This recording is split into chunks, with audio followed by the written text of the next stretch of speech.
Welcome to JD के maths में जितेंद्र। आज की क्लास में हम बात करेंगे नंबर सिस्टम। तो नंबर सिस्टम होता क्या है? संख्या प्रणाली। अगर आप अभी भी मैथ में बहुत ज़्यादा कमज़ोर हो, मैथ आपसे ज़्यादा नहीं बनती है, तो यहाँ देखना है आपको नंबर सिस्टम। सबसे क्लास है पहली नंबर सिस्टम की। इसके बाद हम स्टेप टू स्टेप 5 टिप्स बता देंगे आपको, जिससे आप पूरी तरीके से मैथ में स्ट्रांग हो जाओगे। इससे है पूरे अपने 10 पॉइंट, यहाँ हम 5 पॉइंट बताएंगे। पर आज सबसे पहले जो बात होगी वो होगी संख्या प्रणाली पर। संख्या, जब आप संख्या को की जानकारी प्राप्त कर लोगे, संख्या कहाँ से बनती है, उसके बाद जोड़ घटाना गुणा भाग, इस प्रकार से आप सभी को सॉल्व कर लोगे। तो सबसे पहले देखेंगे संख्या प्रणाली। संख्या प्रणाली, संख्या प्रणाली को बोलते हैं नंबर सिस्टम। नंबर सिस्टम,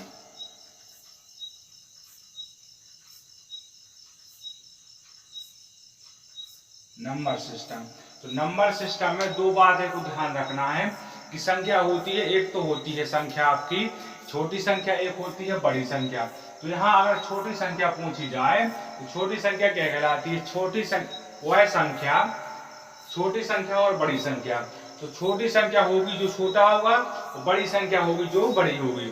तो किसी भी संख्या में जब एक घटा दिया जाता है तो वह विपक्ष वाली संख्या की छोटी हो जाती है, और किसी भी संख्या में जब एक जोड़ दिया जाता है तो वह उसके मुकाबले बड़ी संख्या हो जाती है। तो यहाँ से छोटी और बड़ी संख्या क्लियर हो जाती है। अब आप ये बताओ कि एक अंक वाली सबसे छोटी संख्या कौन सी है? जैसे हमने सबसे पहले लिखा एक अंक वाली, एक अंक वाली सबसे छोटी संख्या।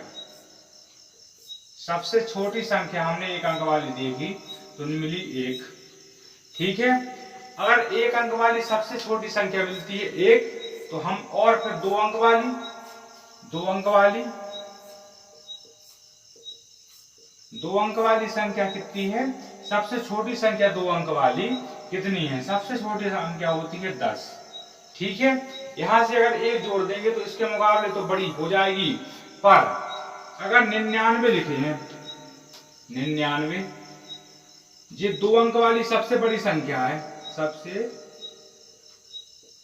बड़ी संख्या है, और इसमें अगर हम एक जोड़ दें तो ये तीन अंक वाली सबसे छोटी संख्या बन जाती है। तो यहां से ये बात क्लियर होती है, किसी भी संख्या में एक जोड़ देने पर जो सबसे बड़ी संख्या है, जो सबसे बड़ी संख्या है उसमें जब एक जोड़ देते हैं तो अपन को उसकी छोटी संख्या प्राप्त हो जाती है, सबसे छोटी संख्या।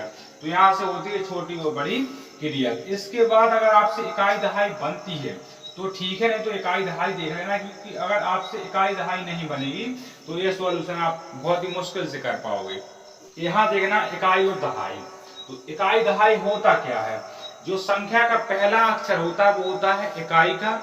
जो अंकों का पहला वर्ण हो, जो अंकों की पहली संख्या होती है, जो पहला अंक होता है उसे बोलते हैं इकाई। तो पहले लिखो इकाई। इकाई का मतलब होता है एक, दहाई का मतलब होता है दो, यानी 10, और सैकड़ा का मतलब होता है 20। सैकड़ा का मतलब हो जाता है 20। कोमा लगाना भी हम बताएंगे कि कोमा किस प्रकार से लगाते हैं। अगर कोमा लगाते नहीं बनेंगे आपसे तो आप इस संख्या को पहचान नहीं कर पाओगे। इकाई दहाई सैकड़ा, और फिर होता है हजार। तो हजार में होते हैं 3 जीरो, पर यहाँ जो कोमा लगता है वो क्यों लगता है? इस कोमा का पता करने के लिए आपको थोड़ी वेट करना पड़ेगा, और क्लास को पूरी तरीके से देखना। अगर पूरी तरीके से नहीं देखते हो आप तो आपकी जो कोमा मिस हो जाएगा और फिर आप मैथ में कमजोर पड़ जाओगे। इकाई दहाई सैकड़ा हजार, फिर 10,000। 10,000 में इस तरीके से लिख देते हैं, एक कोमा इस प्रकार से लगा देते हैं। इकाई दहाई सैकड़ा हजार, 10,000, लाख, लाख, 10 लाख, करोड़,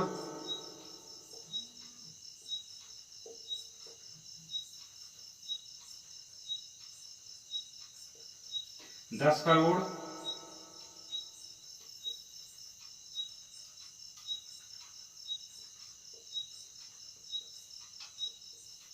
इस प्रकार से कितने भी आप इकाई दहाई बना सकते हो। 10 करोड़ तक हमने आपको बता दी, खरब, 10 खरब, इसी प्रकार से पूरी इकाई दहाई हो जाती है। तो एक बात का ध्यान रखना है कि जैसे के लग जाता है तो के कहां से लगता है, तो हजार का मतलब अंतरराष्ट्रीय प्रणाली से इसे लिख दें तो ये लिखा है 1 के, ठीक है। ये लिखा है 10 के, ठीक है। 10 लाख, 10,000 के बाद 1 लाख, तो 1 लाख पे लिख देंगे 100 के।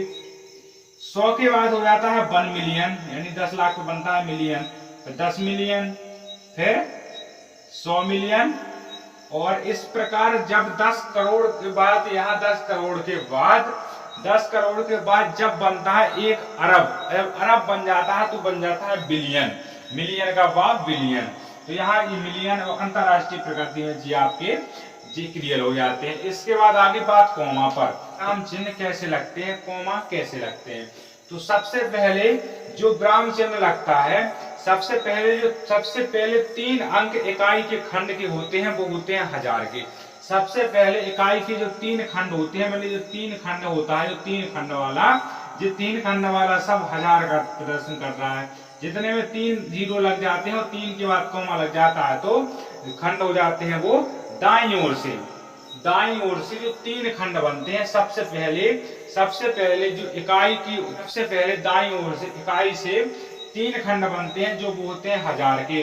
फिर इसके बाद जब दाएं से 3 खंड के बाद जब दाएं से दूसरी वाली प्रगति में 2 खंड और बन जाते हैं, जब 2 खंड और बन जाते हैं तो वे बनते हैं लाख के।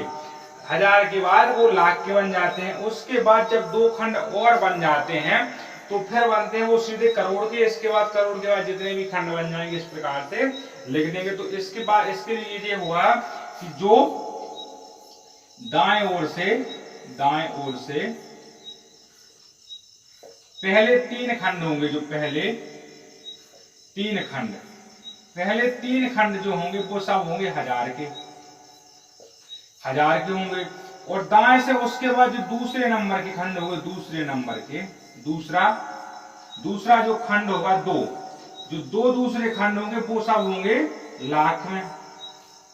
इसके बाद जो तीसरे नंबर पर 2 और खंड होंगे वो सब होंगे करोड़ में। और करोड़ के बाद इस प्रकार से अरब, खरब, इस प्रकार से बढ़ते जाएंगे। तो यहाँ से आपकी इकाई दहाई क्लियर हो जाती है और विराम चिन्ह क्लियर हो जाते हैं। इसके बाद वहां अगली क्लास में बताएंगे उन 5 पॉइंटों को, जिस 5 पॉइंटों से आपकी मैथ इतनी ज्यादा स्ट्रांग हो जाएगी तो आप मैथ के सवाल जादू की तरह सॉल्व कर सकते हो। तो इसके लिए आपको हमारे डिस्क्रिप्शन बॉक्स में लिंक पड़ी है, तो वहां से इसी सवाल के नीचे डिस्क्रिप्शन बॉक्स है क्लास के नीचे, तो वहां से डिस्क्रिप्शन बॉक्स में जाए और उसमें लिखा होगा कि ये है आपकी फुल बनाने के लिए एक जादुई ट्रिक। जो 5 पॉइंट है, टोटल पॉइंट हो गए उसमें 10, पर हम एक क्लास में 5 पॉइंट बताएंगे विद एग्जाम्पल प्रूफ, जिसमें बाकायदा हम सवालों को सॉल्व करेंगे। जिस तरीके से हमने यहाँ किया, बोर्ड पे सवाल को सॉल्व करके बताया जाएगा किस प्रकार से आप इनको मैथ को अपनी स्ट्रांग बनाए। तो अगर वीडियो सही लगा तो वीडियो को लाइक कर दें, शेयर कर दें। और चैनल को सब्सक्राइब करके नहीं रखा है